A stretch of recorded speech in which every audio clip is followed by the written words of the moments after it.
morning and welcome to our thought for the day. Today we're looking at a little verse that is found in Joel chapter 2, and it's verse 34. And it simply says this: "And it shall come to pass that whosoever shall call upon the name of the Lord shall be delivered."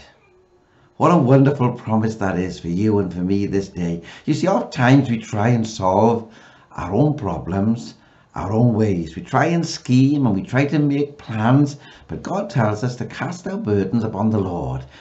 Just the thought of those few words there is tremendous. Not many people want our burdens. Not many people want our stresses or our problems. And if you try to tell people about them, you can see that they grow disinterested.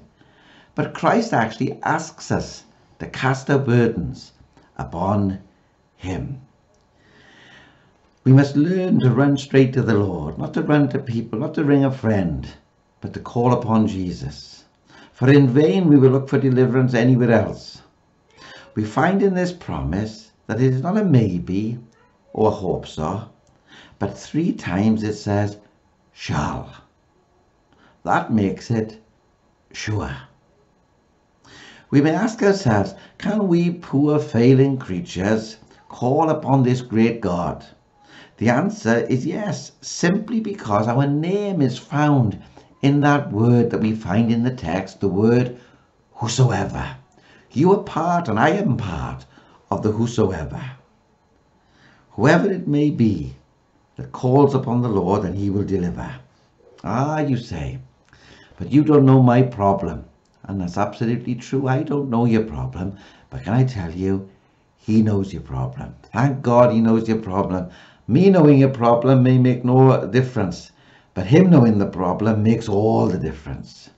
He knows your need, and He not only knows your needs, but He can undertake for your needs also. We can be sure that He who made the promise to the whosoever will keep the promise.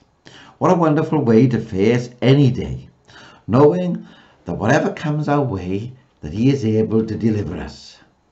Is there a problem that you face this day? Remember, we read in Scripture, Peter in the storm in the boat, and it says Jesus came walking on the water. Jesus was above that which caused Peter his fear and problems, and Jesus is above that which causes you fear and stress and problems today. And Jesus called Peter to walk on the water, and Peter walked on the water. He walked on top of that caused his trouble. Ah, you say Peter sank, but he walked first.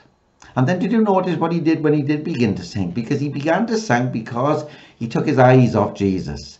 And we all begin to sink when we take our eyes off Jesus. And it says he called unto Jesus, Lord, save me. And because he called on the Lord, the divine hand of Jesus went forth and took his hand and pulled him to safety, and they walked back to the boat. I want to tell you, if you call upon Jesus, He will deliver you. Today you will feel Him take you by the hand and guide you to safety. I trust that you will experience it each day as you serve Christ. God bless you.